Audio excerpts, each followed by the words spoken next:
নমস্কার বন্ধুরা, সবাইকে স্বাগত জানিয়ে আজকে শুরু করছি একটা নতুন ধরনের রেসিপি। তো আপনারা সবাই দেখছেন নীতিক্সা ফুড অ্যান্ড ফান চ্যানেল, আর আমি হচ্ছে সোমা। আজ বানাবো বড়া, খেসারি ডালের বড়া। আগের দিন আমি খেসারি ডালটাকে ভিজিয়ে রেখেছিলাম, সেটাকে ধুয়ে তুলে রেখেছি। তাছাড়া লাগছে জিরা, শুকনো লঙ্কা। এবার কিন্তু আমি কি করছি, ভালো করে শিলনোড়াতে এটাকে আমি ডালটাকে ভালো করে বেটে নেব। তো আজকের এই বড়াটা কিন্তু পারফেক্ট হবে পান্তা ভাতের সঙ্গে। তো আমি আজকে পান্তা ভাত করেছি সকালের জন্য। শীতকালে পান্তা ভাত খেতে সত্যিই খুবই ভালো লাগে। তো তারপরে দেখুন বন্ধুরা, আমি ডাল বাটা হয়ে গেছে। আমি এবার লঙ্কার জিরেটা দিয়ে দিলাম। এরপরে লঙ্কা জিরাটাকে ভালো করে আমি কিন্তু বেটে নেব ডালের সঙ্গে। ঠিক আছে বন্ধুরা, দেখুন বন্ধুরা, আমি কিন্তু বেটে নিয়েছি। এবার ভালো করে লঙ্কা জিরাটা ডালের মধ্যে পুরো সুন্দর করে মিশিয়ে এবার শিলনোড়া থেকে তুলে একটা বাটিতে আমি রেখে দিচ্ছি।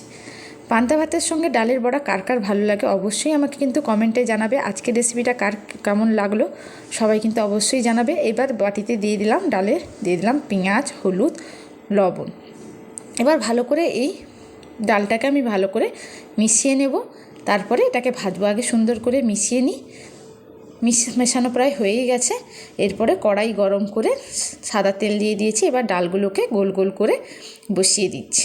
দেখো বন্ধুরা, এটা কিন্তু খুব ইজি। মা কিন্তু বড়াগুলো ভাজছে। একেবারে হাতের সাহায্যে এটাকে একটু চেপে চেপে দিতে হবে। পান্তা ভাতের সঙ্গে কিন্তু ডালের বড়া খুবই পছন্দের রেসিপি আমার একটা। তো বাচ্চাকালে বেশ অনেকই পান্তা ভাত খেতে পছন্দ করতাম, এখনও পছন্দ করি, কিন্তু বিভিন্ন অসুবিধার কারণে পান্তা ভাত এখন খাওয়া যায় না। আর কার কার পান্তা ভাত ভালো লাগে সেটা অবশ্যই জানাবে। আজকের রেসিপিটা কিন্তু গ্রাম বাংলার অতি পরিচিত একটা রেসিপি। এটা হচ্ছে খেসারি ডালের বড়া। যে ডালটা আপনাদের দেখালাম সেটা হয়তো খেসারি ডালের ডাল। আজ কার কার এই পান্তা ভাতের সঙ্গে খেসারি ডালের বড়া ভালো লাগে অবশ্যই আমাকে কমেন্টে জানাবে। আর তোমাদের যে প্রত্যেকটা কমেন্ট আমি সবসময় পড়ে দেখি, আর আমাকে উৎসাহ দেয় নতুন নতুন করে আবার রেসিপি তৈরি করার জন্য। বড়াগুলোকে কিন্তু আমি একটু লাল লাল হয়ে যেতে আমি এগুলোকে আবার মা কিন্তু উল্টে দিল। দেখো বন্ধুরা, এবার কিন্তু এই সময় কিন্তু গ্যাসের ফ্লেম খুব বেশি হাই রাখা যাবে না, মিডিয়ামে রাখতে হবে। দেখুন, আরও কিছুটা বড়া আমি আগে থেকে ভেজে রেখেছিলাম। বড়া ভাজা প্রায় আমার হয়েই গেছে, কিন্তু আরও কিছু আছে, এবার ভাজছে মা।